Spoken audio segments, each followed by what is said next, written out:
Hello, I'm Sebastian. Welcome to Nine Nar Trees podcast. Today, I will summarize and review the book. The 10 Rules of Successful Nations by Ruchir Sharma is a thought-provoking guidebook that investigates what makes some countries thrive while others falter.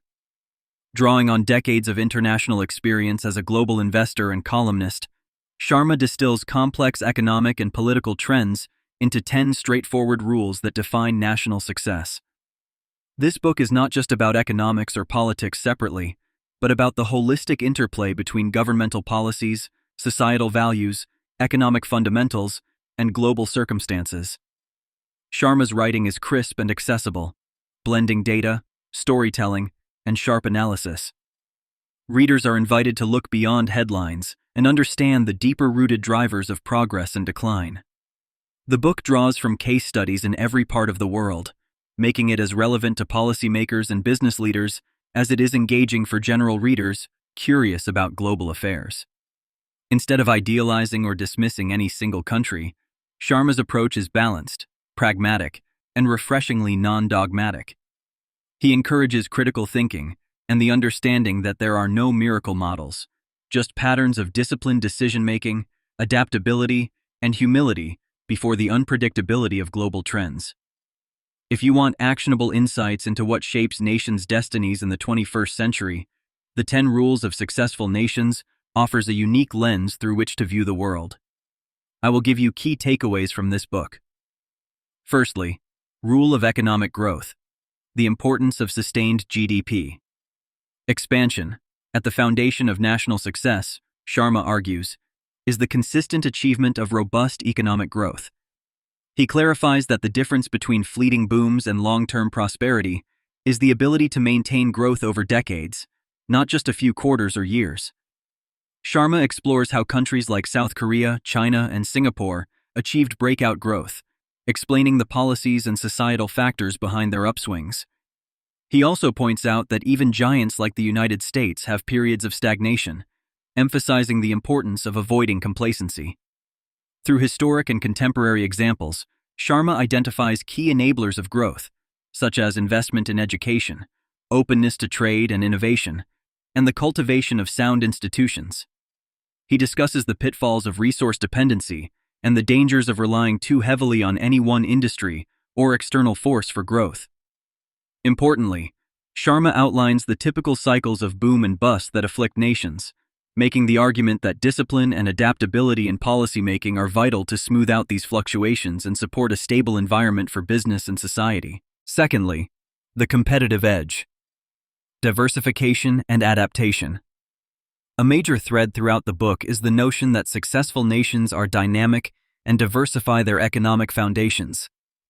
Sharma illustrates how over-reliance on a single resource or industry, such as oil in Venezuela or manufacturing in Detroit, can lead to stagnation or crisis when global conditions change. Successful nations hedge against volatility by encouraging a broad range of industries, investing in emerging sectors, and maintaining openness to new ideas and technology. Adaptation is further tied to the ability to accept and learn from failure. Sharma uses the example of Japan's rise and subsequent stagnation to explore the limits of rigid systems and the necessity for reform and reinvention. He also discusses how smaller nations like Switzerland have thrived due to flexible labor markets and strong education systems, which allow for rapid responses to market shifts. Ultimately, the lesson is that no advantage is permanent, and that survival depends on resilience and the readiness to transition as the world economy evolves. Thirdly, fiscal prudence and smart government. Sharma dedicates a critical rule to the role of government in shaping national destiny. Through numerous case studies, he shows that reckless fiscal policies, runaway debt, and excessive government intervention can doom even formerly successful nations to decline.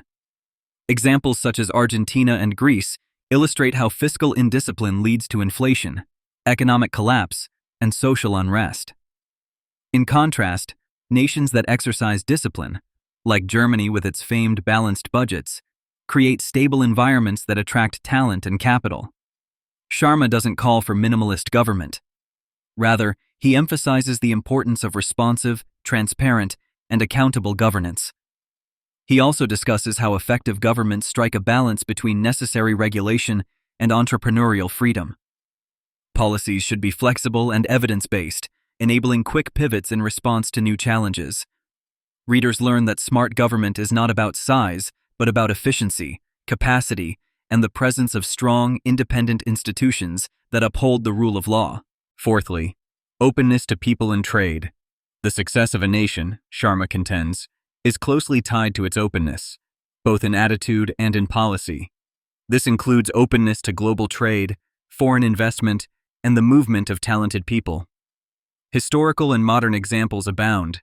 He points to the United States' long-standing openness to immigrants and innovators as a core source of its competitive power. Conversely, Sharma discusses how protectionism and cultural insularity have contributed to the stagnation or collapse of great powers, such as the closing down of China in the late Qing dynasty or the trade restrictions in interwar Europe. He further argues that protectionist instincts often intensify during periods of economic duress, but the truly successful nations resist those pressures and maintain open borders and markets. The book cites empirical evidence that economies with strong international connections tend to be more dynamic, adaptive, and prosperous. Openness also extends to ideas and political dissent, fostering a richer environment for solving complex problems and innovating for the future. Lastly, social cohesion and institutional trust. As vital as economics and policy are, Sharma argues that national success hinges equally on trust and social cohesion. The rise and fall of nations are often directly related to levels of societal trust, the legitimacy of institutions, and the presence of an engaged, educated citizenry. Sharma delves into how corruption, polarization, and weak rule of law undermine nations from within, drawing on examples from Brazil, India, and even the United States. He demonstrates that countries with higher levels of trust tend to experience more robust growth, sustained innovation, and less dramatic cycles of crisis. Social cohesion allows for difficult reforms to be undertaken and for societies to pull together in times of adversity. Sharma also emphasizes the importance of inclusive growth, the idea that prosperity must be broadly shared to prevent unrest and decay. The design, independence, and strength of institutions, courts, regulatory agencies, education systems, serve as the bedrock of democratic and economic resilience. Societies with strong, trusted institutions not only perform better economically, but also are better able to adapt to global shocks. In conclusion, The 10 Rules of Successful Nations is an essential read for anyone interested in understanding the underlying dynamics that shape the fortunes of countries.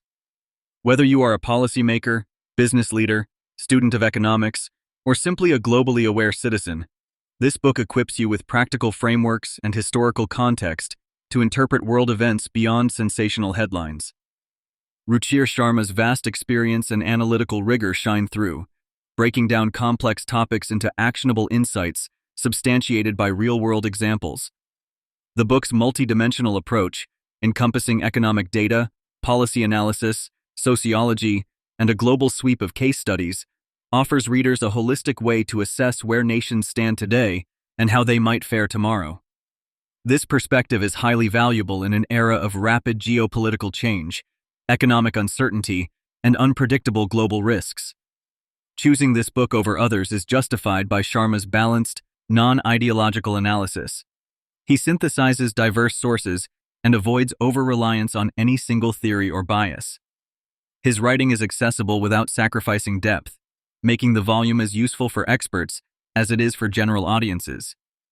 By reading The 10 Rules of Successful Nations, you can learn to recognize early signs of growth or decline in any country, make informed investment or travel decisions, participate knowledgeably in debates, and develop a worldview anchored in evidence rather than hype.